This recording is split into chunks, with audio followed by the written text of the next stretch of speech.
মাযহাব মানতে গিয়ে তারা যে হাদিসের সাথে কি করেছে জানেন? আপনারা শুনলে আপনাদের লোম শিহরে উঠবে, আপনারা কাঁপতে শুরু করবেন। প্রকম্পন হওয়া দরকার যাদের ঈমান আছে। হাদিসের অর্থে পরিবর্তন করেছে, মতনে পরিবর্তন করেছে, শব্দে কত কিছুতে করেছে। শুনেন, মতনের হাদিসের মতনের ভিতরে মানে তারা পরিবর্তন এনেছে। এটা কি সম্ভব? এটা কি ধরনের ঈমান? মুসলমান হলে হাদিসের মতনের ভিতরে, রাসূলের হাদিসের ভিতরে শব্দ সংযোজন করা যায়। কোথায় করেছে? নেন এই হাদিসটি এরকম, আন আলকামা ইবনু ওয়াইল ইবনু হুজর আন আবিহি قال রাইতু নবী সাল্লাল্লাহু আলাইহি ওয়াসাল্লাম ওয়াদা ইয়ামিনাহু আলা শিমালিহি ফিস সালাহ। নবী সাল্লাল্লাহু আলাইহি ওয়াসাল্লাম, আপনারা জানেন তো ওয়াইল ইবনু হুজর থেকে অনেক হাদিস আছে। সে একবার নবম হিজরির দিকে 10-এর কাছাকাছিতে করেছিলেন, কি ইসলাম গ্রহণ করেছেন। তার থেকে রফুল ইয়াদাইনের হাদিসও আছে, তাহলে মানসুখ হয় না। এটা অন্য প্রসঙ্গ, দিকে যাচ্ছি না। তো ওই সাহাবী বলছেন যে আমি নবী সাল্লাল্লাহু আলাইহি ওয়াসাল্লামকে দেখেছি, তিনি নামাজে কি করেছেন? ওয়াদা ইয়ামিনাহু, তার ডান হাত বাম হাতের উপরে রেখেছেন। এই পর্যন্ত মুসনাদে ইমাম আহমদ, মুসান্নাফে সব গ্রন্থে। কিন্তু এই হাদিস যখন এই দেওবন্দীদের পাল্লায় পড়লো, হায়দ্রাবাদ 1300 হিজরিতে 1330 প্লাস হিজরিতে যখন এই হায়দ্রাবাদে এই মুসান্নাফ ইবনে আবি শাইবা অন্যান্য গ্রন্থ এই হাদিসটা প্রিন্ট করা হলো, তখন সেখানে কি বৃদ্ধি করা হলো? ওয়াদা, যে এই শব্দটা তাহতা সুররা, নাভির নিচে শব্দটি বৃদ্ধি করা হলো। নাউযুবিল্লাহ। কিসের কারণে? মাযহাব ঠিক রাখার কারণে, মাযহাবের ইমামের ফতোয়া ঠিক রাখার কারণে। এটা কি আমি বলেছি? দরকার কেন? আমি আমার কথা কেন বলবো?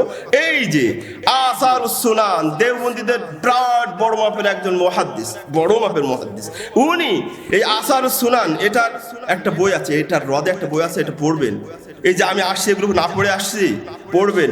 আবকারুল মিনান লি সফিউর রহমান মুবারকপুরি, সফিউর রহমান আব্দুর রহমান মুবারক, অনেক সুন্দর বই, আপনাদের জন্য জরুরি। বলে দিলাম, এই বইটা সচরাচর কেউ পড়ে না, আমি বললাম এটা পড়বেন, আপনাদের জন্য খুব সহজ হবে। উনি কি বলেছেন দেখেন, উনি এই বইয়ের মধ্যে 94 পৃষ্ঠায় বলছে, কালান নাইমবি, ভিডিও করেন ঠিক মতো করে, বলছে আল ইনসাফ। ইনসাফ মানে কি বুঝেন তো? ইনসাফ মানে কি? এই এসিরা দেন তো, এসিরা দেন। আল ইনসাফ আন্না হাদিহি জিয়াদা, আল ইনসাফ আন্না হাদিহি জিয়াদা মানে কি? এই জিয়াদা, এই বৃদ্ধিটা তাহতা সুররা, এই শব্দটি বৃদ্ধিটা ওয়া ইন কানাত সাহিহা লিউজুদিহা ফি আকসারিন নুসাক মিনাল মুসান্নিফ লাকিন্নাহা, বলছে এই যে বিভিন্ন নুসখায় পাওয়া যায় কিন্তু এটা সহিহ না। কিন্তু বলছে লাকিন্নাহা মুখালিফাতুন লিরিওয়ায়াতিস সিকাত ফাকারাত গায়রু মাহফুজা, বলছে এটা হলো আসল হাদিস যেটা মুখাল মানে সিকা, গ্রহণযোগ্য যে সমস্ত রাবি বর্ণনা করেছে সেই বর্ণনার খেলাফ। অতএব এইটা যদিও আমরা এখানে দেখছি, কিন্তু এটা আসলে রসুলের যুগে ছিল না, রসুলের মুখোচ্ছৃত না, এটা বানানো হয়েছে। আর একজনের কথা নেন, আল্লামা হায়াত সিন্ধি, মুহাম্মদ হায়াত সিন্ধি, তার অনেক গ্রন্থ আছে, তার ভিতরে ফাতুহুল গফুর নামে একটা বই আছে, সেখানে বলছেন বলছে আন্না হাদিহিল লফজ, আন্না হাদাল লফজ ইয়ানি, বলছে ইয়ানি তাহতা সুররা, এই যে তাহতা নাভির নিচে এই শব্দটা, বলছে মানশাউহুল গালাত, বলছে এটা হলো ভুল ক্রমে ঢুকানো হয়েছে, এটা রাসূলের পক্ষ থেকে না। তাহলে এগুলো কেন করা হচ্ছে এবং সেটাকে আমাদের বিরুদ্ধে দলিল হিসাবে দাঁড় করানো হচ্ছে কেন বলেন তো? এটা কি আমি বললাম না হানাফি দেওবন্দি? হানাফি শুধু না, হানাফির সাথে যদি দেওবন্দি লাগে তাহলে ডবল স্কোয়ার হয়ে যায়। মানে কি স্কোয়ার হয়ে যায়? কিসে স্কোয়ার হয় ওটা আপনারা বলেন, আমি বলবো না, আমাদের বললে তো সমস্যা আছে।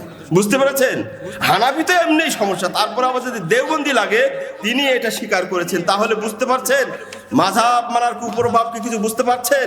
এটা এখানেও আলোচনা করেছেন। যদিও তালখিসুল হাবিরের নাম শুনেছেন? ও দাইদ্দাল ইবনু হাজারের লেখা এই উসুল নিয়ে, এই হাদিস নিয়ে কাটা ছেঁড়ার বই, ওখানে বলছেন যে এই শব্দটি বৃদ্ধি করা হয়েছে। যাই হোক, তাহলে এটা ছিল কি? আমাদের মাযহাব মানতে গিয়ে কি করেছেন বলেন তো? শব্দের মধ্যে, হাদিসের শব্দের মধ্যে নিজেদের পক্ষ থেকে ঢুকেছেন। নাউযুবিল্লাহ, নাউযুবিল্লাহ, নাউযুবিল্লাহ। এবার শুনেন।